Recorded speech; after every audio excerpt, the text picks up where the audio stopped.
নিরাপত্তার সহিত যার যার গ্রাম এলাকায় পৌঁছে আপনজনের সাথে অত্যন্ত আনন্দঘন পরিবেশে ঈদ উদযাপন করতে পারে সে লক্ষ্যে সারা দেশব্যাপী নিরাপত্তার পাশাপাশি কমলাপুর রেল স্টেশনে আমরা আমাদের নিরাপত্তা প্রতিবারের মতো এবারও জোরদার করেছি এবং এই দ্বারা অব্যাহত থাকবে। ঘরমুখ মানুষ ঈদ উদযাপন করে আবার যেন তার কর্মস্থলে ফেরত আসতে পারে, তার যাওয়া আসা সার্বক্ষণিক নিরাপত্তার ব্যবস্থায় র্যাপিড অ্যাকশন ব্যাটালিয়ন সবসময় নিয়োজিত আছে এবং আমরা আশা করব দেশব্যাপী নিরাপত্তার সহিত এবং খুব জনমনের স্বস্তি নিয়ে ঈদ করতে পারবে ইনশাল্লাহ। কমলাপুর রেল স্টেশনে এখনও পর্যন্ত আপনারা দেখেছেন প্রতিনিয়ত হাজার হাজার লোক রেলের মাধ্যমে গমনাগমন করছে।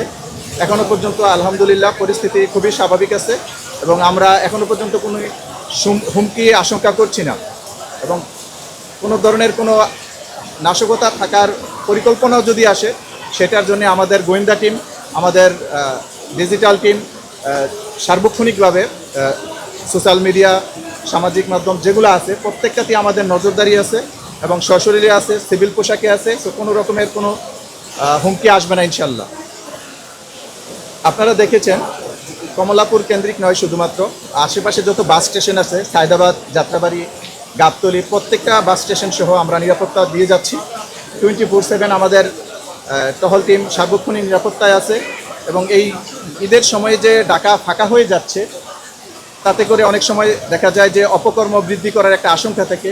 সেই জন্য আমাদের স্পেশাল টিম আমরা আলাদাভাবে নিয়োজিত করেছি এবং অলিতে গলিতে মোটরসাইকেল দিয়ে আমরা পেট্রোলিং করাচ্ছি যাতে চুরি, ছিনতাই এই ধরনের ঘটনাগুলো ভবিষ্যতে না ঘটে।